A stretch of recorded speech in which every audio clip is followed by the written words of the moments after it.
Joseph here from Eightcap. So today we're looking at nickel and its XNI to the USD, and it's a commodity, obviously a commodity metal. It's used in quite a few different factors. So nickel really, I suppose, has had a bit of bad luck.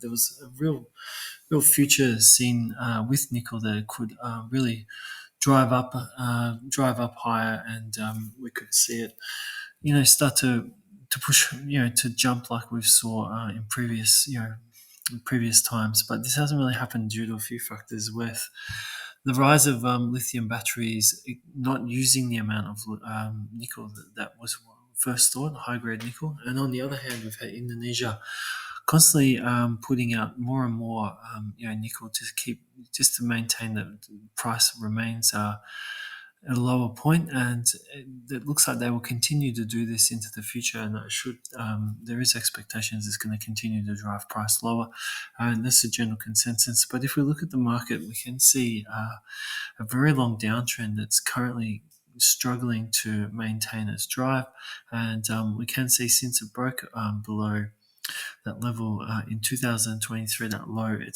had one nice decline lower, and now price has been really starting to not stabilize, but it's really starting to consolidate. And we can see that area here, and that's, if we do exclude and look outside the fundamental news that we are hearing, and this is not the secret information. It's very well known what Indonesia is doing and what they have been doing. So, and also the demand that was for, possibly forecasted, never really lived up to it due to, how lithium batteries are being made at the moment, and that really to keep, the price lower, combined with what's happening with Indonesia. So these factors are definitely one side of the coin, but if we do look at the other side of the coin being price, we can see a downtrend that's struggling to move lower, and we can see a 1, 2, 3, 4, 5, 6, 7 points, which is a bit long in a consolidation pattern, but it does have an ending diagonal type shape about it. Now, the two things could happen here, and for us, that's all that really matters, is do we see a hold of this trend line and a new move out, breaking out to the upside? This is our first point of resistance, this zone here, and secondary, we will be looking at this area here as resistance as well if we did see any type of breakout. If that breakout did fail and then it did start to come down, we'd look at lower highs and lower lows to signal a change in short-term momentum, and then the possibility of a short move back down to test support, and then a break of the support to get the overall trend back going or starting a new trend.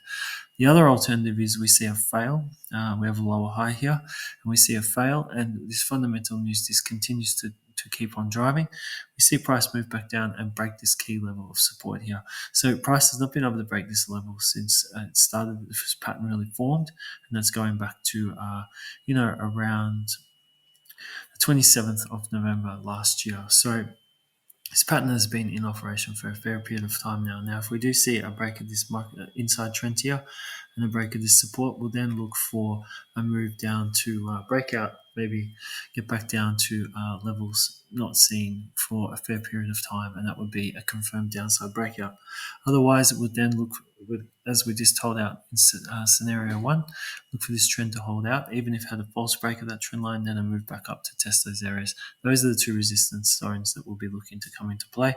And if we do see a downside breakout, we'll then start to analyze that breakout and see if there's any long-term points of potential support that could be developing. So that's our thoughts on nickel at the moment. Just understand that it does have a lot of key fundamental drivers going on with it at the moment, but price-wise, we can't neglect what we are seeing here, and it is turning into quite an interesting little situation that's setting up. So we will continue to watch and just see how things continue, and we can see that the volume continues to decline in this consolidation as well. So if we did have an upward breakout, that could be quite exciting to see where it got to, and if we do have a fail and a snap through and a lower side breakout, we'll be looking to see where that could get to as well. So hopefully that all makes sense. Thank you very much for your time. I wish you all your best with your trading, and thanks again, and bye for now.